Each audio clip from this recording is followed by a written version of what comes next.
En el nombre del Padre, del Hijo, del Espíritu Santo. Amén. Dios Padre Todopoderoso y Eterno, te queremos dar gracias, Padre Santo, por permitirnos estar aquí presentes en esta noche, Señor. Gracias, Padre Santo, por nuestra vida. Gracias, Señor, por el alimento diario. Gracias, Todopoderoso, por nuestra salud, por nuestro trabajo y por la vida de todos nuestros seres queridos. Bendito y alabado seas, Señor. Para ti la gloria, el honor, el poder, toda la alabanza, Padre eterno. Queremos pedirte en esta noche, Señor, perdón por todos nuestros pecados, por todo aquello, Señor, que hemos hecho, que hacemos, que no te agrada y no te gusta.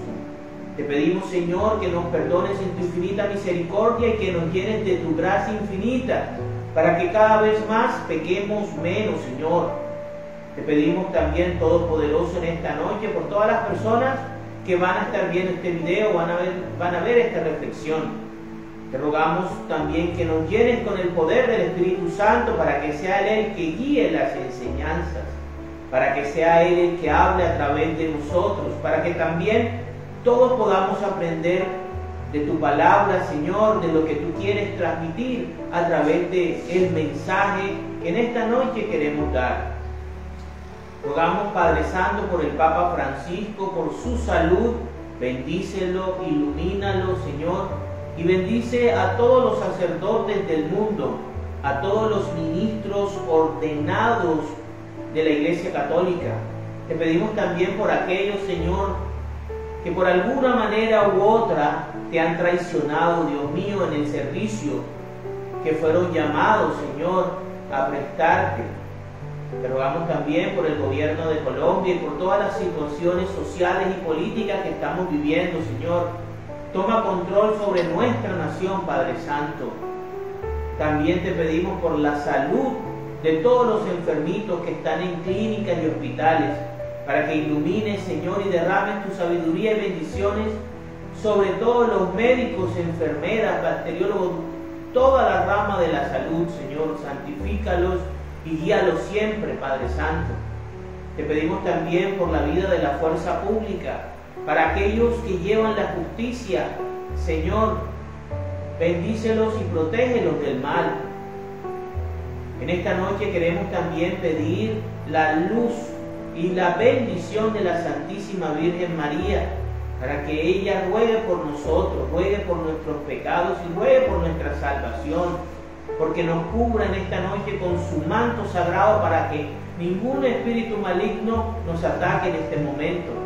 También pedimos la bendición y la protección de San Miguel Arcángel, de San Gabriel y San Rafael. En el nombre del Padre, del Hijo, del Espíritu Santo. Amén.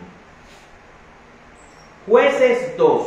El ángel del Señor en Boquim. El ángel del Señor fue de Gilgal a Boquim y les dijo a los israelitas: yo los saqué a ustedes de Egipto y los he traído a esta tierra que les prometí a sus antepasados cuando les dije: nunca romperé mi alianza con ustedes, con tal de que ustedes no hagan ningún pacto con los habitantes de esa tierra, sino que destruyan sus altares. Pero ustedes no me obedecieron, y miren lo que han hecho. Por eso ahora les digo, no voy a echar a esos pueblos de delante de ustedes, y ellos y sus dioses serán una trampa para ustedes. Cuando el ángel del Señor terminó de hablar, todos los israelitas se echaron a llorar a voz en cuello. Por eso llamaron Boquim a aquel lugar. Y allí ofrecieron sacrificios al Señor.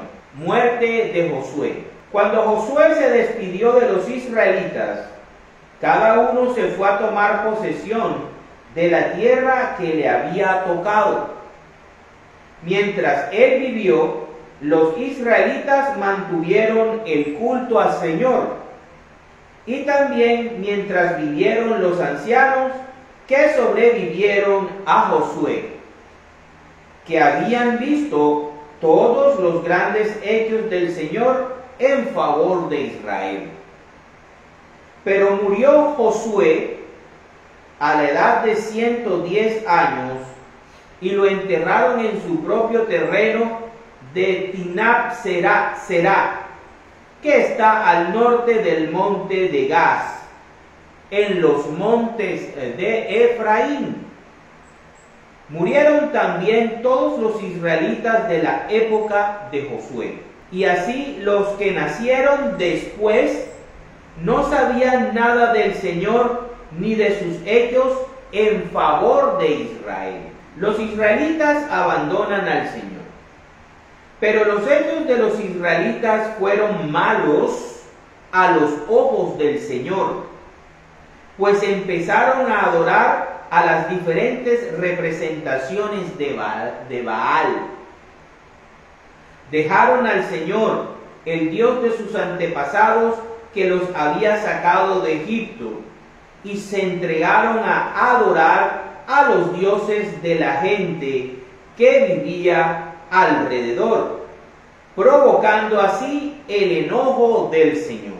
Dejaron al Señor por adorar a Baal y a las diferentes representaciones de Astarte. Y por eso el Señor se enojó contra Israel e hizo que los ladrones los despojaran de lo que tenían, y que sus enemigos de los alrededores los derrotaran sin que ellos pudieran hacer frente.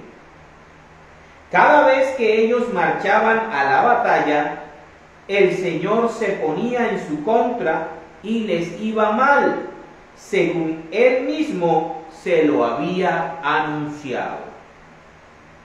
Sin embargo, aunque el Señor puso a los israelitas en aprietos, también hizo surgir caudillos que los libraran de quienes los despojaban. Pero los israelitas no hicieron caso a estos caudillos, sino que fueron infieles al Señor y adoraron a otros dioses. Sus antepasados habían obedecido los mandamientos del Señor, pero ellos no siguieron su ejemplo. Cada vez que el Señor hacía surgir un caudillo, también lo ayudaba.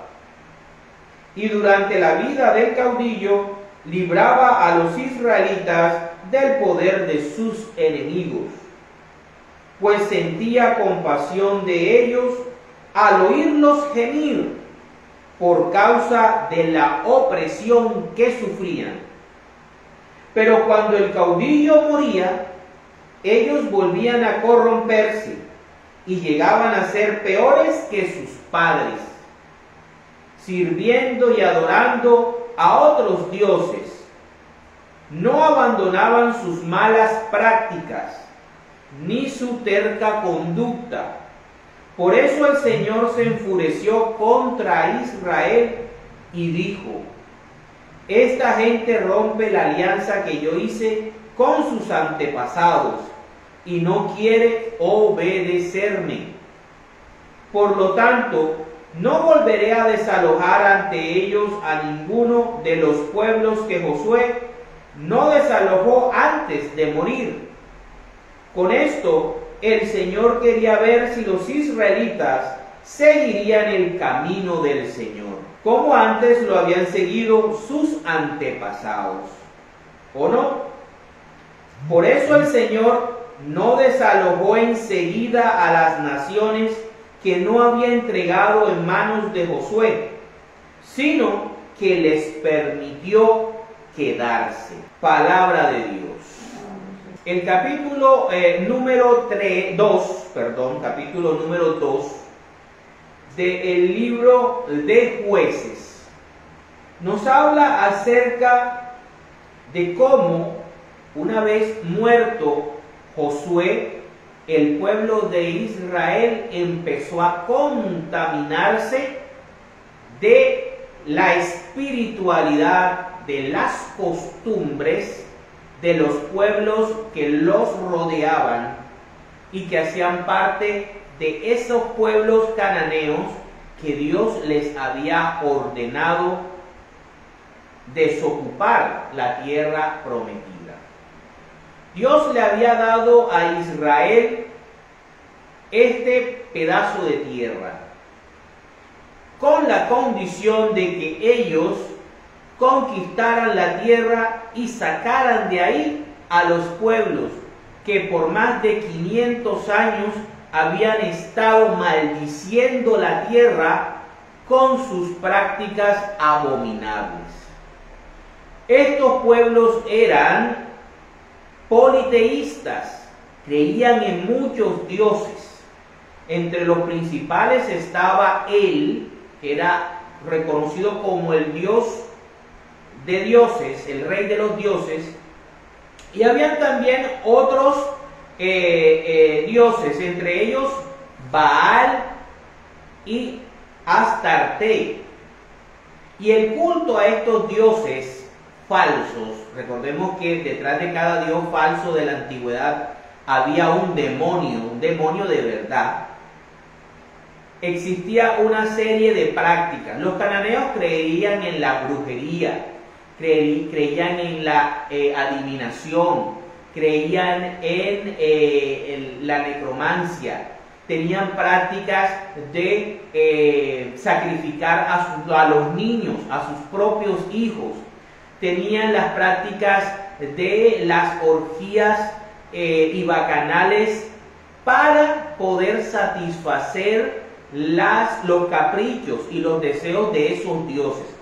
Estos dioses de los cananeos no tenían una moral, no eran morales, como si era el Dios de Israel. Por eso chocaba mucho, Yahvé chocaba mucho con esta idea, primero, de que fuera un solo y único Dios verdadero, creador de todo, sin la necesidad que hubiese deidades para cada cosa. Segundo, que era un Dios santo, un Dios con el cual nos teníamos que relacionar, o el pueblo de Israel tenía que tener mucho cuidado de relacionarse, que tenía un sacerdocio definido, un culto bien establecido, unas reglas bien definidas, una liturgia.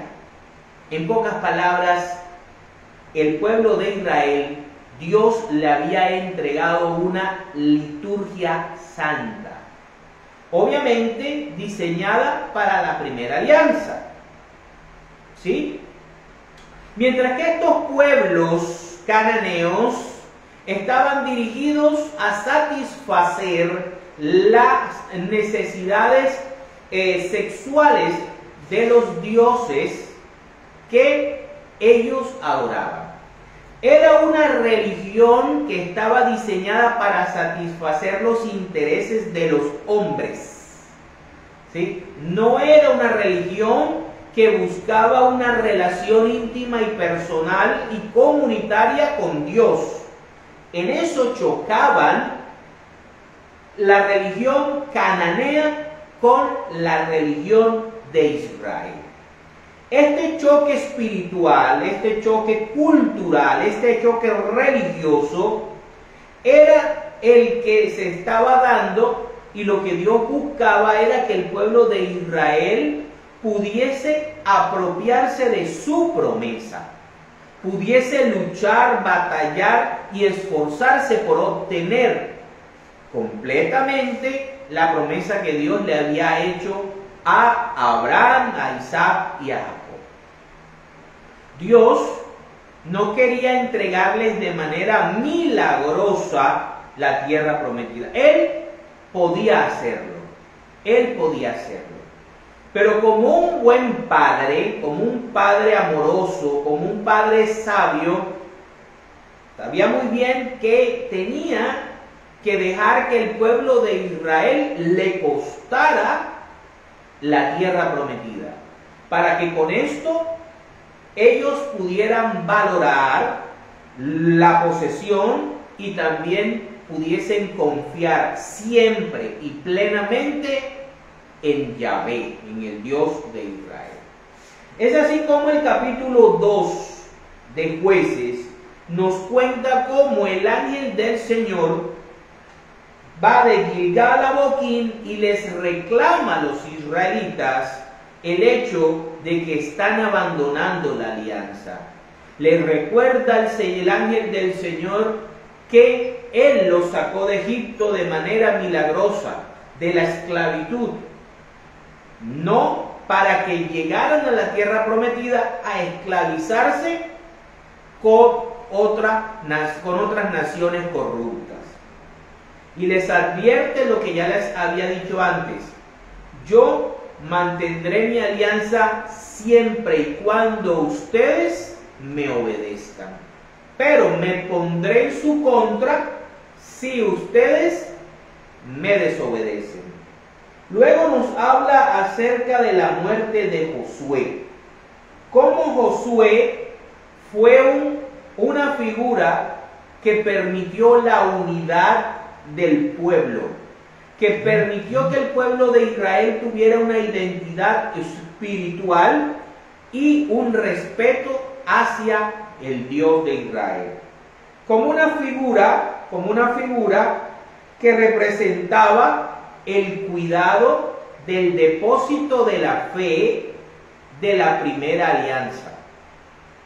Y vemos cómo a la muerte de Josué, después de 110 años, y a la muerte de la generación que vio los milagros, que tuvieron una experiencia personal de viva voz y con sus ojos experimentaron todas las maravillas que Dios había hecho con el pueblo de Israel, desde Egipto hasta la conquista en su gran mayoría de Canaán, muere.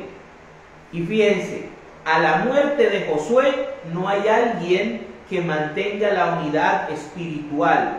No hay un líder central que llame a la unidad y a la lucha como nación. Cada una de las tribus, como vimos en el capítulo 1, comienzan a luchar con lo que tienen. Algunas, las más fuertes, comienzan a hacer el cumplimiento de la promesa y a conquistar territorios. Otras, mucho más débiles, comienzan a permitir la convivencia con los cananeos, y ese va a ser el fin del proyecto de conquista del pueblo de Israel. Luego vemos cómo la siguiente generación, cuando no hay una tradición apostólica, cuando no hay una escritura unificada, recordemos que habían unos libros que se mantenían en el Arca de la Alianza y que debían tenerlos y leerlos anualmente los sacerdotes levitas. La generación que sigue a Josué y a los ancianos que estuvieron con Josué comienzan a contaminarse de las ideas y del culto, de la religión de los cananeos que habían dejado que sobrevivieran y que se mantuvieran con ellos. Comienzan a adorar a Baal. Baal es un dios pagano, un dios falso, que los cananeos habían adorado durante muchos siglos. Y Astarte, también Astarte. Ellos comienzan a mezclar la doctrina original dada por Moisés y conservada por Josué, y comienzan a dejar que la doctrina cananea entrara en sus creencias, y ahí comenzaron a contaminarse. Es ahí como comienzan a desviarse, comienzan a contaminarse de ideas, de prácticas, de creencias, de supersticiones, comienzan a comportarse como los cananeos, y el Señor entonces los abandona. Cuando ellos abandonan al Señor, dejan de obedecerlo, el Señor los entrega a los ladrones y comienzan a sufrir saqueos, robos y ataques. Cuando intentan defenderse, el Señor se pone en su contra. Fíjense la situación. Cuando ellos salen de Egipto, ellos no mueven ni un solo dedo. Dios lo hace todo. Y Dios vence al faraón y a todos los dioses de Egipto. Los lleva por el Mar Rojo. Ellos no hacen nada en el Mar Rojo. ¿Qué es lo que hace Dios? Dios parte el Mar Rojo en dos. Los guía por el desierto. Les entrega Basán. Les entrega todos estos territorios. Ellos vencen fácilmente a Jericó. La tumban las murallas de Jericó. Pero en la medida que van entrando a la tierra prometida, Dios va permitiendo que ellos vayan también haciendo su parte. Cuando ya ellos abandonan al Señor, Dios ahora se pone en su contra. No para aniquilarlos, no para borrarlos de la faz de la tierra, pero sí permitiéndoles ver y sufrir los estragos y las consecuencias de permitir dejarse contaminar por esos cananeos que ellos dejaron vivir y convivir con ellos cuando la orden de Dios era eliminarlos, expulsarlos, no relacionarse de ninguna manera con esta gente que tenía unas prácticas bastante abominables. Invito a cada uno de nosotros que hagamos un pequeño estudio, una pequeña búsqueda de la religión cananea y de todos los actos horribles y de toda la depravación en la que vivían estos pueblos cananeos y por qué Dios había decidido exterminarlos. Desde el punto de vista del siglo XX y del siglo XXI, nosotros muchas veces no entendemos este actuar de Dios. Pero Dios en su infinita misericordia y justicia sabe por qué ordenó esto al pueblo de Israel. Luego vemos cómo el Señor toma la decisión de esos que tú no quisiste apartar de tu camino y que los dejaste convivir contigo, van a ser tu perdición y van a molestarte la vida y no van a dejar que vivas en paz.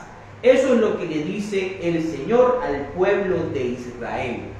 No los quisiste echar cuando yo te dije, ahora los voy a dejar ahí para que te confundan, para que te engañen y para que te roben las bendiciones que yo tenía preparado para ti.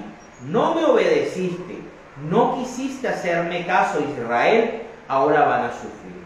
Es ahí cuando surge la idea de los caudillos o de los jueces, que eran líderes que Dios enviaba específicamente en un tiempo en que el pueblo de Israel, después que se había corrompido, comenzaba a sufrir los estragos de su corrupción. Comenzaban a sufrir por estos pueblos, los amorreos, los jebuseos, los filisteos, los amonitas, los moabitas, etc. Y es ahí cuando están sufriendo, comienzan a orar y a gemirle a Dios porque los salve. Dios les manda caudillos para que los defienda y para que los libre de esa opresión. Pero una vez que el caudillo moría, o aún estando vivo el caudillo, no obedecían a Dios. Este tipo de persona, este tipo de pueblo, era un pueblo de dura cerviz, dice la palabra. Eran tercos y les gustaba caminar hacia el pecado. Con esto en mente es que nosotros tenemos que ver que cuando no hay una figura central espiritual que llame la unidad, que guarde, que custodie el depósito de la fe, la doctrina, es muchísimo más fácil caer en la apostasía y caer en la contaminación de la doctrina. Los israelitas tenían una doctrina, la doctrina de Moisés. Los israelitas tenían su liturgia, tenían un Dios específico y tenían un lugar de adoración determinado por Dios. Mientras que los cananeos era una religión que se adaptaba a las necesidades de la gente, a los intereses de la gente. El poder, el sexo y el dinero eran los ejes centrales de la religión cananea. Veamos ahí, vayamos analizando a qué se nos parece, para la gloria de Dios. Vamos ahora a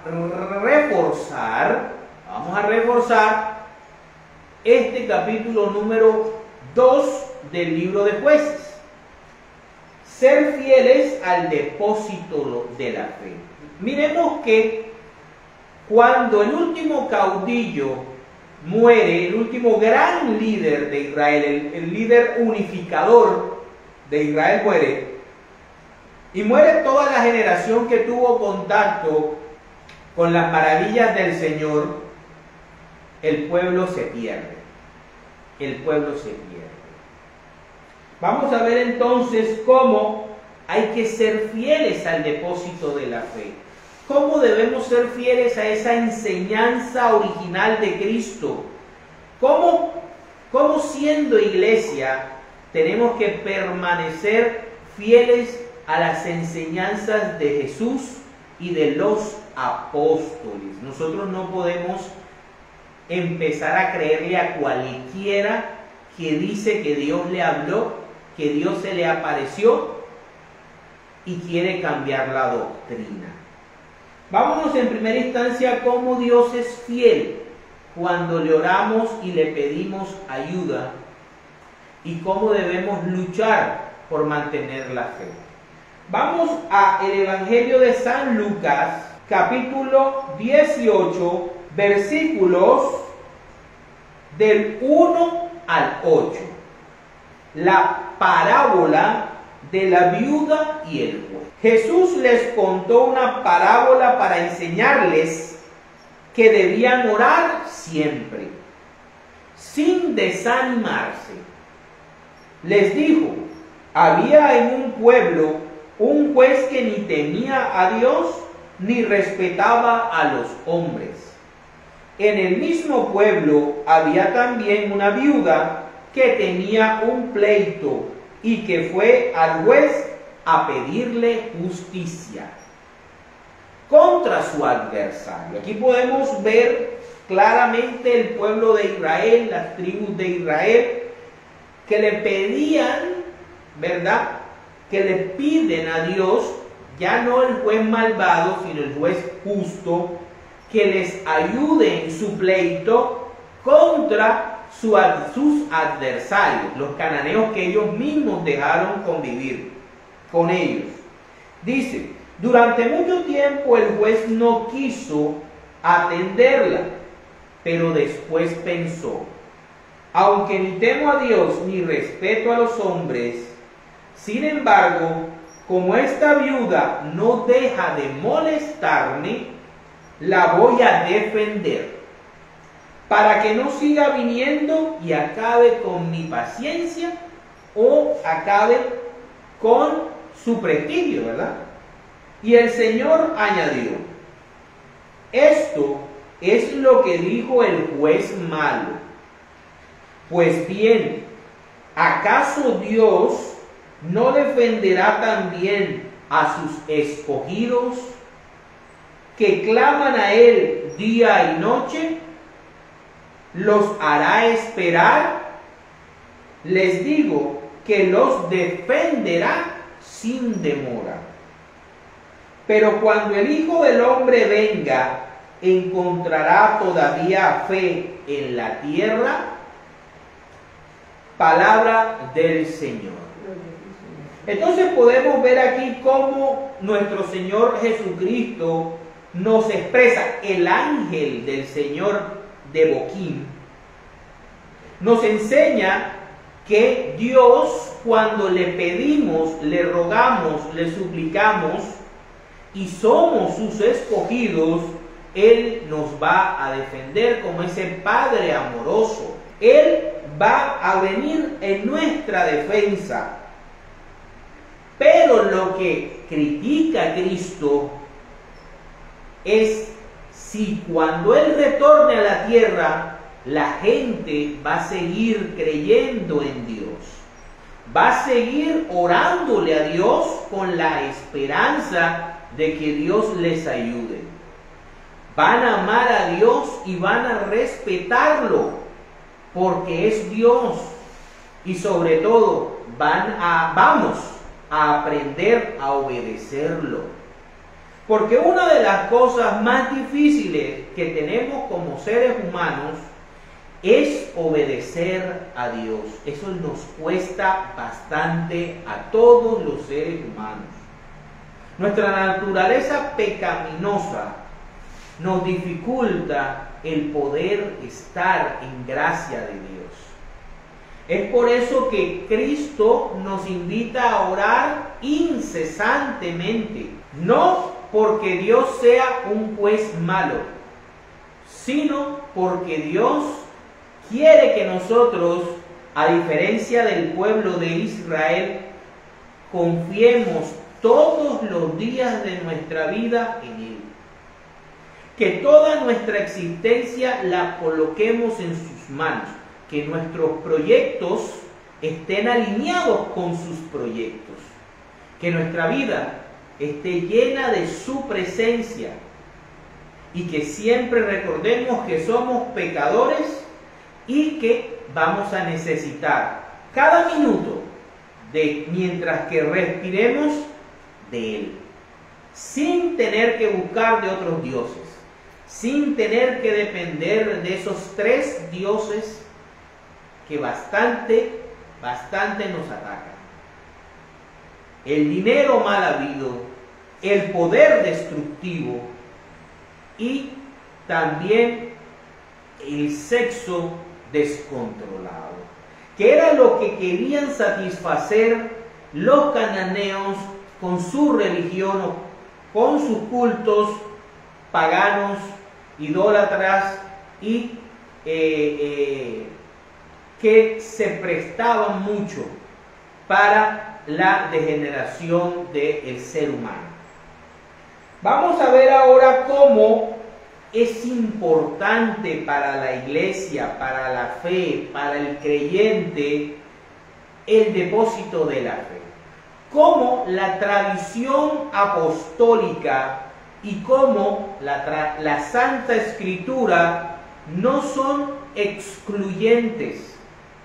Una tiene que ir de la mano de la otra, no pueden excluirse, porque las dos son la revelación de Dios. Vámonos a Gálatas, capítulo 1, versículos del 6 al 12. Nos habla el apóstol Pablo. Dice: yo no busco la aprobación de los hombres, sino la aprobación de Dios. No busco quedar bien con los hombres. Si yo quisiera quedar bien con los hombres, ya no sería un siervo de Cristo. Primer punto, Pablo es siervo de Cristo.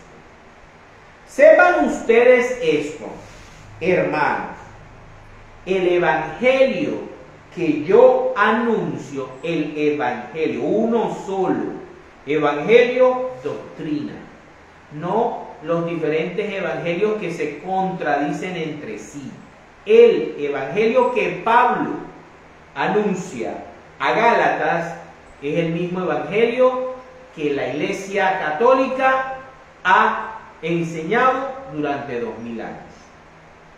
Dice: Sepan ustedes estos, hermanos, el evangelio que yo anuncio no es invención humana.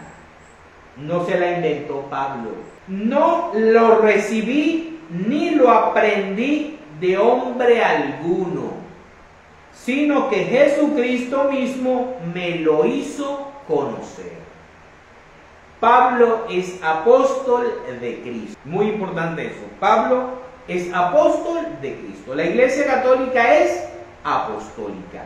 Su fe se basa en las enseñanzas y tradiciones transmitidas vía oral o por escrito, lo vamos a ver más adelante, de los apóstoles de Cristo. Pablo está diciendo que el evangelio que recibió, lo recibió de Jesús directamente y que él es siervo de Jesús. Ustedes habrán oído decir cuál era mi conducta anterior en el judaísmo. Era un fariseo. Y cómo perseguí con violencia a la iglesia de Dios y procuré destruirla. El mismo Pablo también quería destruir a la iglesia católica. En el judaísmo yo dejaba atrás a muchos de mis paisanos de mi misma edad, porque era mucho más estricto en mantener las tradiciones de mis antepasados, las tradiciones judías, el sábado, el diezmo, ¿verdad? Todo eso. Pero Dios, que me escogió antes de nacer y por su gran bondad me llamó, tuvo a bien hacerme conocer a su Hijo, para que anunciara su evangelio entre los no judíos. Y no fui entonces a consultar con ningún ser humano, ni fui tampoco a Jerusalén a ver a los que eran apóstoles antes que yo. Por el contrario, me dirigí sin tardar a la región de Arabia y luego volví a Damasco. El apóstol nos está diciendo que él recibió el evangelio de parte del mismo Señor Jesucristo, que él no recibió de parte de un ángel ni nada por el estilo. Él es apóstol de Jesús. Él es apóstol de Jesús. Pero quiero leer, porque no leí el del 6 al 9, que dice: estoy muy sorprendido de que ustedes se hayan alejado tan pronto de Dios, que los llamó mostrando en Cristo su bondad, y se hayan pasado a otro evangelio. Es lo mismo que pasa con los israelitas en el capítulo número 2 de Jueces. Apenas se murió Josué, apenas se murieron los ancianos que conocieron las maravillas de Dios, los israelitas enseguida se entregaron a la religión cananea. Enseguida cambiaron su obediencia a Dios y se entregaron a esas religiones que le daban culto al poder, al dinero y al sexo. Y fíjense cómo esto también ocurre dentro de la iglesia. Cómo hay personas que cambian su fe y cambian el evangelio en el que creen. Y dice, en realidad no es que haya otro evangelio. Lo que pasa es que hay algunos que los perturban a ustedes y que quieren trastornar el evangelio de Cristo. Ya no son algunos, ya son miles, Pero si alguien les anuncia un evangelio distinto del que ya les hemos anunciado, que caiga sobre él la maldición de Dios. No importa si se trata de mí mismo o de un ángel venido del cielo. Ya sabemos qué religión, qué secta promulga que gracias a un ángel venido del cielo que se le presenta a un señor mono, hay otro evangelio. y que Dios lo ha elegido a él para restaurar. Esa es una palabra peligrosísima. Restaurar. Todos quieren restaurar. Y Cristo no necesita que nadie le restaure su iglesia, porque él prometió estar con su iglesia todos los días hasta el fin del mundo. Henry, pero hay gente mala, hay arzobispos malos, hay curas malos, hay gente mala dentro de la iglesia esa, borrachones, adúlteros, lo que sea. Sí, sí. Pero así como hay cizaña en el huerto del Señor, también hay trigo bastante hermoso. Y el Señor mismo le ha dicho a sus trabajadores: deja el trigo y la cizaña juntas, que yo soy el que se va a encargar de separarlas y colocarlas a cada uno en su lugar. ¿Sí? Y fíjense lo que dice: no importa si se trata de mí mismo o de un ángel venido del cielo. Lo he dicho antes y ahora lo repito: si alguien les anuncia un evangelio diferente del que ya recibieron, lo recibimos hace 2000 años, tenemos una doctrina definida de 2000 años, no necesitamos a más nadie, no necesitamos a ningún aparecido ni a ninguna aparecida, no lo necesitamos. Que en la iglesia hay gente mala, curas, arzobispos, obispos, gente de la curia romana, de lo que sea, sí. Pero también hay santos, también hay santas, también hay gente que hace cosas maravillosas en la iglesia. Y la iglesia es el conjunto de escogidos de Dios. Y así como David era el ungido de Dios y cometió 3 pecados, rapidito y graves. Así como Saúl también se desvió siendo ungido del Señor. Y David no lo mató porque era ungido del Señor, aunque lo buscaba para matarlo. Entonces eso es muy importante. No nos dejemos engañar por esas doctrinas que coincidencialmente vienen del mismo lugar. Vamos ahora a ver cómo el apóstol Pablo nos continúa instruyendo, llamándonos la atención para que no nos dejemos engañar. Segunda de Tesalonicenses, capítulo 2, versículos del 1 al 17. Dice: ahora, hermanos, en cuanto al regreso de nuestro Señor Jesucristo y a nuestra reunión con Él, eso se llama parusía, les rogamos que no cambien fácilmente de manera de pensar, ni se dejen asustar por nadie que diga haber tenido una revelación del Espíritu. Fíjense, la mayoría de iglesias no católicas surgen de alguien que dice que Dios le reveló algo, que se dieron cuenta de una equivocación, que se dieron cuenta, que analizaron que la iglesia católica había estado ocultando o estaba equivocada en tal cosa. Todas esas personas, ya la palabra de Dios, ya el apóstol Pablo, que es siervo del Señor Jesucristo, nos estaba advirtiendo de todo lo que iba a suceder siglos después. Y cómo tú y yo podíamos ser engañados por este tipo de personas. Dice: no se dejen asustar por nadie que diga haber tenido una revelación del Espíritu o haber recibido una enseñanza dada de palabra o por carta, según la cual nosotros habríamos afirmado que el día del regreso del Señor ya llegó. El rapto, el famoso rapto. No se dejen engañar de ninguna manera, pues antes de aquel día tiene que venir la rebelión contra Dios, cuando aparecerá el hombre malvado, el cual está condenado a la perdición. Este es el enemigo que se levanta contra todo lo que lleva el nombre de Dios y merece ser adorado, el ateo, el agnóstico.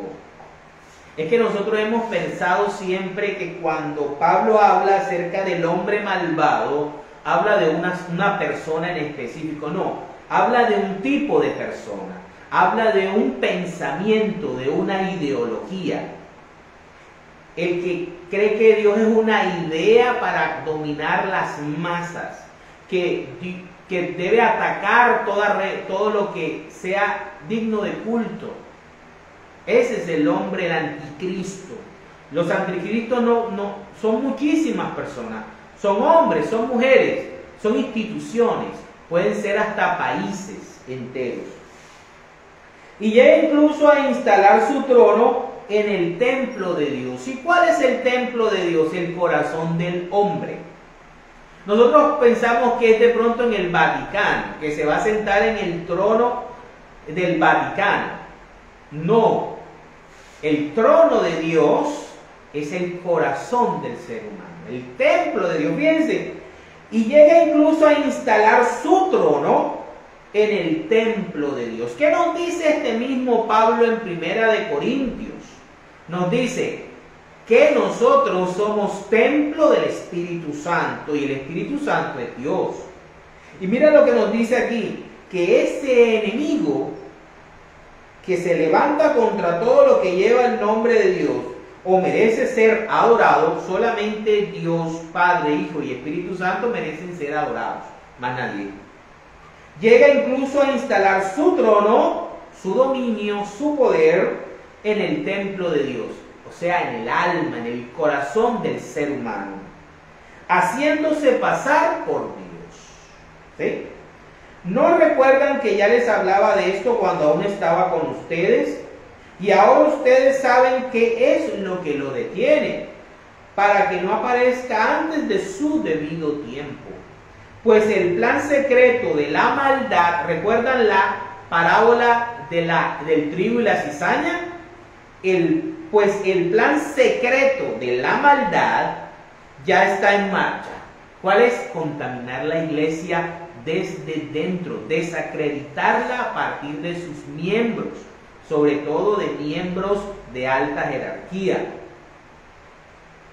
Solo falta que sea quitado de en medio el que ahora lo está deteniendo. Puede ser una persona o puede ser la Eucaristía. Entonces aparecerá aquel malvado, a quien el Señor Jesús destruirá con el soplo de su boca, y reducirá la impotencia cuando regrese en todo su esplendor. Claro, cuando una persona atea dice que no cree en Dios y Jesucristo aparece en los cielos, pues obviamente ya queda totalmente vencido, ¿no? Dice, pero en cuanto a ese malvado, vendrá con la ayuda de Satanás, llegará con mucho poder y con señales y milagros falsos, y usará toda clase de maldad para engañar a los que van a la condenación, porque no quisieron aceptar y amar la verdad para recibir la salvación. ¿Dónde está la verdad y la salvación? En el Evangelio de San Juan. ¿Dónde está la verdad de la salvación? Juan capítulo 6. Todo el capítulo 6 de Juan, ahí vas a encontrar la verdad y la salvación. Ahí está explicadito. Por eso Dios deja que el error los engañe, lo que Dios permitió con el pueblo de Israel en Jueces 2. Y que crean en la mentira, a fin de que sean condenados todos los que no han querido creer en la verdad, sino que se complacen en la maldad. Fíjense, el pueblo de Israel había tenido una relación directa con el Dios verdadero, con el Dios creador. Habían visto sus maravillas. Era algo que habían palpado con su experiencia. Y no se quedaron con esa verdad. Amaron y fueron en busca de la mentira de los cananeos. Les gustó más los placeres y los falsos dioses, los demonios que estaban detrás de los dioses cananeos y no amaron la verdad. Y por eso Dios los entregó a los cananeos. Por eso permitió que se desviaran y sufrieran todo lo que empezaron a sufrir durante toda su historia. Ok, dice: pero nosotros siempre tenemos que dar gracias a Dios por ustedes, hermanos amados por el Señor, porque Dios los escogió para que fueran los primeros en alcanzar la salvación por medio del Espíritu que los hace santos y de la verdad en que han creído. Para esto los llamó Dios por medio del Evangelio que nosotros anunciamos. En ese entonces no existía la Biblia. No existía la Biblia. Existía el Evangelio, se anunciaba de viva voz, oralmente. Posteriormente los apóstoles fueron recolectando lo que el Espíritu Santo les dijo por escrito de las enseñanzas de Jesús, pero todo no fue condensado en lo escrito. Por eso, el depósito de la fe de la iglesia que fundó Cristo está compuesto por la tradición apostólica, no las tradiciones de los pueblos, no, lo que enseñaron los apóstoles. Y eso no se pone en duda. No hay que esperar a fulanito de tal o a sutanita para que nos venga a decir lo que tenemos que creer. Ya lo tenemos establecido desde hace 2000 años y es gracias a los apóstoles de Cristo. Tanto los que convivieron con él como con Pablo, que tuvo un encuentro con él ya resucitado. Dice que nosotros, para que lleguen a tener parte en la gloria de nuestro Señor Jesucristo. Así que, hermanos, sigan firmes y no se olviden de las tradiciones que les hemos enseñado personalmente.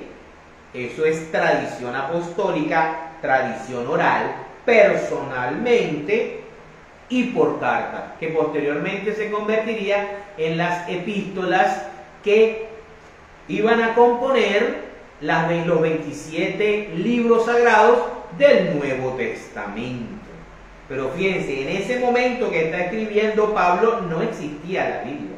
Por eso de solo escritura es una locura. Dice: así que, hermanos, sigan firmes y no se olviden de las tradiciones que le hemos enseñado personalmente y por carta, que nuestro Señor Jesucristo mismo y Dios nuestro Padre, que nos ha amado y nos ha dado consuelo eterno y esperanza, gracias a su bondad, anime sus corazones y los mantenga a ustedes constantes en hacer y decir siempre lo bueno. Palabra de Dios. Vamos a ver ahora qué le pasa a esas personas que, aunque con buenas intenciones, no se han mantenido en la verdad que Cristo le reveló a los apóstoles y a Pablo, y se han dejado seducir y engañar por esos hombres malvados que han venido a cambiar el evangelio y a inventar evangelios raros.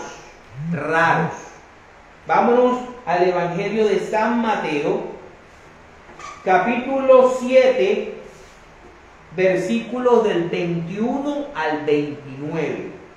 Dice: para entrar en el reino de los cielos, no todos los que me dicen Señor, Señor, entrarán en el reino de los cielos, sino solamente los que hacen la voluntad de mi Padre Celestial. Les doy una clave. Léanse Juan capítulo 6, completico, y ahí encontrarán la verdad. Aquel día muchos me dirán: Señor, Señor, nosotros comunicamos mensajes en tu nombre. Sí lo hacen. Y en tu nombre expulsamos demonios. Sí lo hacen. y en tu nombre hicimos muchos milagros. Pero recuerden lo que dice segunda de Tesalonicenses. Esos hombres malvados harán milagros por poder de Satanás. Pero entonces les contestaré, nunca los conocí. Aléjense de mí, malhechores. Palabra del Señor. ¿Y saben cómo nos conoce Jesús? Nos lo dice Juan, capítulo 6. Ahí nos dice Juan cómo Jesús declara que nos conoce o cómo nos va a identificar Jesús. Para terminar, vamos, ¿qué nos dice el apóstol Juan en Primera de Juan, capítulo 1, versículos del 1 al 10? Dice, la palabra de vida.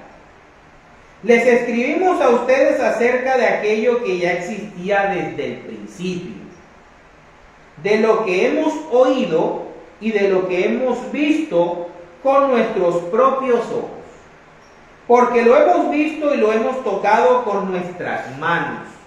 Se trata de la palabra de vida. Esta vida se manifestó, nosotros la vimos y damos testimonio de ella. Que los señores de la atalaya vayan y confronten a Juan, al apóstol Juan, y le digan que Cristo no es Dios. Que vayan. Dice, y les anunciamos a ustedes esta vida eterna, la cual estaba con el Padre y se nos ha manifestado.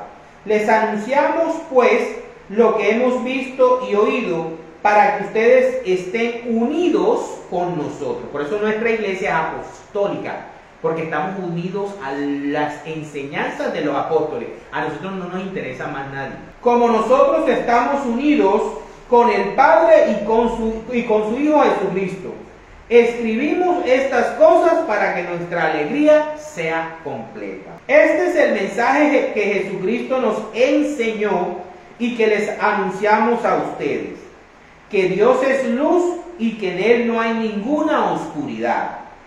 Si decimos que estamos unidos a Él y al mismo tiempo vivimos en la oscuridad, mentimos y no practicamos la verdad. Pero si vivimos en la luz, así como Dios está en la luz, entonces hay unión entre nosotros y la sangre de su Hijo Jesús nos limpia de todo pecado. ¿Cómo? Por medio del sacramento de la confesión. ¿Quién tiene el sacramento de la confesión?